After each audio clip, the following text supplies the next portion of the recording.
مصیبت کې پرې د زړه تسلي وشي مصیبت کې پرې د زړه تسلي وشي ملګرتیا مې ردانا سړی پکار ده لکه زخم لمرهم په په لګي لکه زخم لمرهم په په لګي ښه وینا مې ردانا سړی پکار ده چې ژوندون له مې د خیر سبب جوړیږي دا ادا مې د دانا سړی پکار ده. اعوذ بالله من الشیطان الرجیم بسم الله الرحمن الرحیم. د جرګي ټي وي ګرانو خوږو کتونکو یو ځل بیا ستاسو کوربه جنت ګل عادل د خپلو ملګرو نادر خان لالا او د عقاب نیازي سره ستاسو په خدمت کې یو ځل بیا حاضر یو د یو نوي پروګرام سره. ګرانو خوږو کتونکو څنګه چې تاسو ته موږ مخکې دا خبره کړې وه چې موږ به اقبال لالا بیا یو ځل راځو، نو څنګه چې تاسو موږ سره په سکرین کې ګورئ نن موږ سره اقبال لالا یو ځل بیا موجود دی. د دې وجه دا ده چې زمونږ سره څومره کتونکي د اقبال لالا موږ پروګرامونه شیر کړل نو هغه خلکو ډېر زیات خوښ کړل. موږ سره په ټلیفون باندې رابطه وکړه، موږ ته میسیجونه مو کړل چې یاره د اقبال لالا سره د یو ځل بیا ستاسو مرکه وشي. هغوی سره موږ دا خبره په تیر شوي پروګرام کې کړې وه چې انشاءالله موږ به یو ځل بیا ستاسو خواله راځو او زموږ سره به تاسو په ادب باندې خبرې کوئ، ادبي بحث به کوو. نو نن موږ د هغې پروګرام په سلسله کې د اقبال لالا خواله راغلي یو. نن به د هغوی سره موږ ادبي بحث کوو، په ادب باندې به خبرې کوو. دا ادب چې کم علوم دي، دا ادب چې کم عروض دي، په هغې باندې به د هغوی سره خبرې کوو.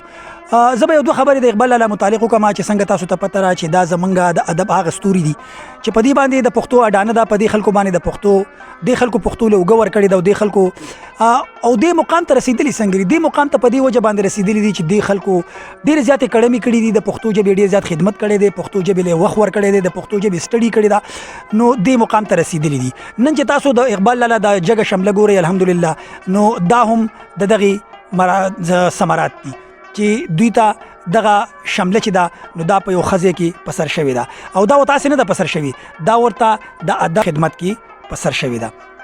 نو زه چونکې زیاتې خبرې کول نه غواړم، که زه نورې زیاتې خبرې شروع کړم نو پروګرام به نور هم ډېر زیات اوږد شي. موږ به د اقبال لالا طرف ته راځو، نو موږ به خپلې خبرې مختصر کړو او د اقبال لالا سره به خبرې وکړو، ځکه چې هغوی به نن موږ ته په ژبه باندې، په ادب، په علومو باندې، د هغې په مدارجو باندې، په هغې باندې به زموږ سره خبرې شریکوي. نو اقبال لالا یو ځل بیا تاسو ته په خپل پروګرام کې هرکلی وایي. السلام علیکم. الله مې عزتمن کا. جی ډېره مننه اقبال لالا. څنګه چې موږ تاسو ته ویلي چې یاره موږ به یو بل پروګرام له راځو او انشاءالله تاسو سره به ادبي خبرې کوو، ادبي بحث به کوو. جی الله مې عزتمن کا. مننه عادل صاحب، ستاسو د راتګ مننه. او نادر خان صاحب هم راغلی، د ډېر وخت بعد راغی، تاسو هم راغلی، عقاب صاحب هم راغی، زیور خان هم راغی. الله دې تاسو عزتمن کړي. دا تاسو چې کوم سوال وکړو نو دا ډېر جامع دی او ما ته اندازه ولګېده چې عادل صاحب د ادب سره تاسو ډېر کلک ربط ساتئ. دا تړون ستاسو ډېر تازه دی او ډېر مضبوط دی. ادب لویه دغه ده، خزانه ده. د ادب نه وړاندې د ادب چې کله راځي عادل صاحب نو د دې نه وړاندې ژبه ده. دا ژبه چې قبل التاریخ پیدا کېده نو غالبا چې آدم علیه السلام نه وروستو دغه رخ شوه او داسې رخ شوه چې کله د انسان نطق شروع کو، اواز روان کو، بحث روان کو، نو د دې خولې نه په مخرج کې په ژبه چې کوم الفاظ ادا کېدل نو هغې دپاره علامات راغونډ کړو او هغه علامات هغه توري دي د کوم نه چې ژبه جوړه شوه. ژبه د صوتیات او د تج صوتیات نه جوړه ده او دا د ترسیل او د ابلاغ ذریعه د سورس دی. د هغې نه علاوه کله کله په دې کې وړاندې چې لا دا رخ نه وه نو د اشعارو نه به هم کار اخیستی شه، هغه هم ژبه وه. نو د هغې نه وروستو بیا دا راغونډه شوه او په دغه کې په علاماتو کې او لکه اقبال ستاسو دا مطلب دی چې مخکې کمې ژبې نه وي نو هغې وخت کې به خلکو په اشارو باندې خبرې کولې، لکه موږ چې ورته هغه اشارو کې زبان وایو که نه، نو د هغې نه پس بیا مطلب دا دی چې ژبې شروع شوې. جی سر. نو هغه علامات، هغه توري راغونډ کړی شو او د هغې نه ژبه رخ کړې شوه. چې ژبه راخکړې شوه نو د انسانانو یو ټولګي به هغه خپل بحث یا کم هغه امیجنیټیو پاور دی او هغې نه څه راوتل نو هغه به دویم ته رسول. دغې ته په انګریزۍ کې سیسټم آربیټرري اوکل سیمبلز وایي. نو دغه را شروع شو، هغې نه دا را روانه شوه د کم په ذریعه چې انسان خیال رسوي او خیال هغه دی چې کله دا انسان سوچ وکړي نو دا خیال تیار کړی شي، دا امیجنیشن دی دا تیار کړی شي، هغې نه وروستو بحث روان شي او هغه بحث په ترسیل رسي. داسې شی دی عادل صاحب، ژبه کله چې دا انسان سوچ کې شي او خیال په فکر کې شي نو دغه وخت کې تخیل تیار شي. په دغه ځای کې د اورېدو رګونه دي هغه تیار کړی شي، هغه روان شي، هغه ارسه محسوسوي. د هغې نه بعد کله چې ژبه جوړه شوه نو د دې دوه کوډز دي، یو ته تقریري وي او دویم ته تحریري وي. تقریر هغه دی چې کله د اشارو نه بعد په دې خوله باندې په مخرج کې کوم یعنې اواز راته د هغې دپاره توري راله او د هغې نه ژبه سازه شو نو هغې ته تقریر وایي. بیا راځو دویم کوډ یې دی تحریر.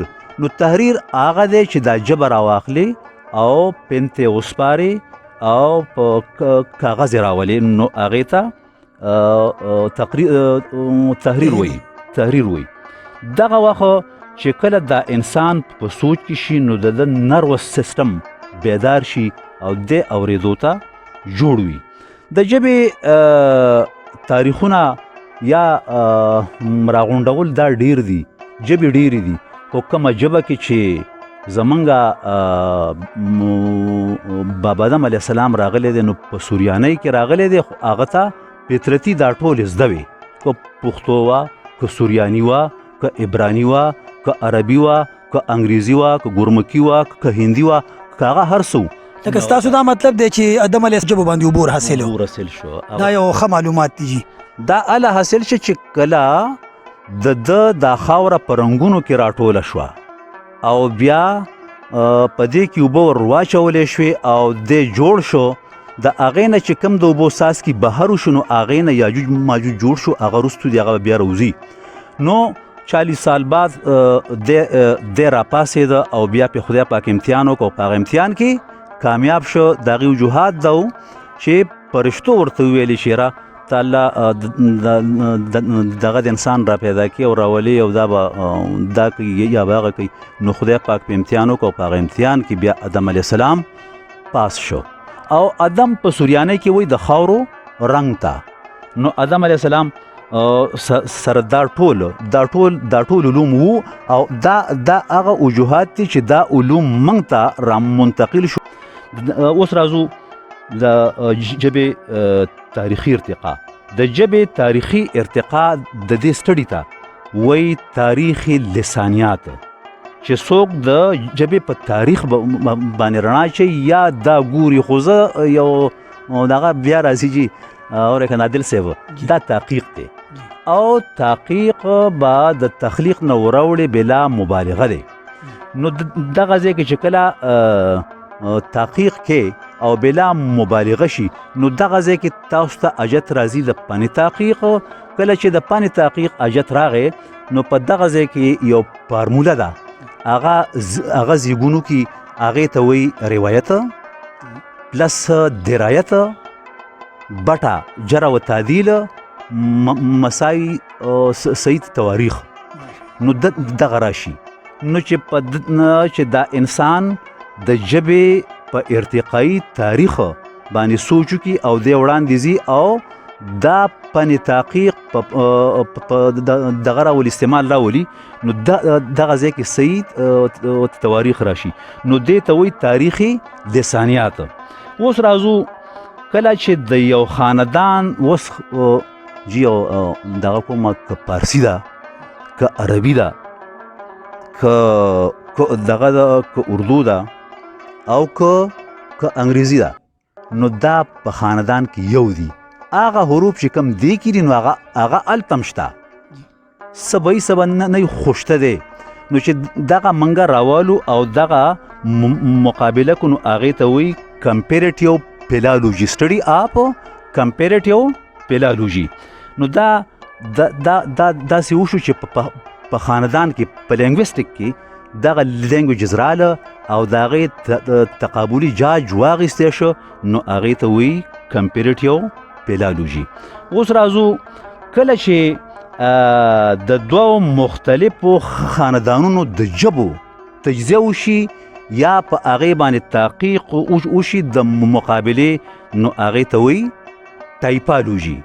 اوس راځو خپل ځای له او هغه دا ده چې ژبه د څو مفرداتو مرکباتو نه جوړه ده چې د انسانانو په منځ کې د ترسیل او د ابلاغ کار وکړي هغې ته وایي د ژبې ماضي او د ادب حال د ژبې د بدلون ارتقایي او ابتدایي منزل دی په دې بدل شي. بیا کله چې د ادب حال د ژبې ماضي پلس دا رایوځی شي نو دا لکه څنګه چې په سوریانۍ کې اخري پیغمبر زمونږ دغه د حضرت ادریس علیه السلام دغه ځای کې ادب د هغوی او ژبه دا دغه ته راورسېده بلوغت ته نو عبراني شوه او بیا دا عبراني راخوره شوه دا ډیره شوه او بیا عبراني د هرقل په زمانه کې د روم په شپو ورځو کې چې دغه حکومتونه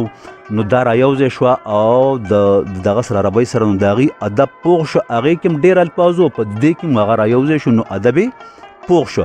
هر کله چې ژبې پخې شي نو د هغې د ادب هغه ابتدا روانه شي او چې کله د ادب ابتدا روانه شوه نو ژبه نه ده دا مخ په وړاندې ځي.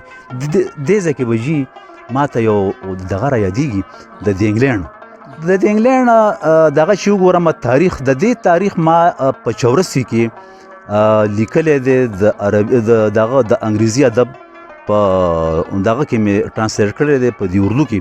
هغې کې داسې ده چې د اینګلو سیکسن نه چې کله انګریزي جوړیږي او دا خپل رینسانس ته رسیږي نو دغه ځای کې داسې وشي چې دا د 660 نه روانه ده او 1066 عیسوي ته رسیږي نو زما خیال دی چې 14 د پاسه 400 کاله کې دا دونه حد ته رسېدلی ده چې دی بیا انګلیش روان کو انګلیش چې کله روان شو خپل رنسانس ته ورسېده نو هغه ځای کې د ادب روان شو چې کله د انګلیش ادب روان شو نو هغه دونه حد ته روان شو چې هغې کې دا صلاحیت راغی چې انګلیش دی په میاشت کې 1500 الفاظ خپل جوړ کړي نو دا دغه علم دی او دغه ادب دی. اوس که راځو دا تاسو چې کوم تحقیق له راغلي زه به ووایم چې خو صحیح مجاهدین تاسو یې د هغې وجوهات دي جي تاسو دې له راوتیې چې دا ژبه دی د نورو حالاتو نه رابچ کړی شي او دا د دین د ابلاغ یو سورس وګرځي نو صحیح مجاهدین یې او د صحیح مجاهدینو سره د الله تعالی د اړخ نه په دغه کې امداد کې معجزات راځي ارهاسات راځي نو تاسو صحیح دغه مجاهدین د هغې نه علاوه جي داسې شی دی چې راځمه د انګلیش ادب لږ غوندې هغې نه به راخلمه کله چې هغې په خپل ادب باندې انګریزانو په خپل ادب باندې ریسرچ او تحقیق روان که تحقیق او تنقید روان که نو د هغې تحقیق او تنقید د 1900 نه روان شه او د 1920 پورې چې ورسېده نو انګریزي نه چې د انګلینډ وه بلکې دې خوا ته هم راله موږ یې هم راګیر کړو هغې ورسره دونه خپل لس تړی که هغه خپل ادب سره. اوس راځو د دې نه وروستو چې کله ژبه پخه شوه او دې له ادب راغی نو د ادب سره موسیقي هم راغله.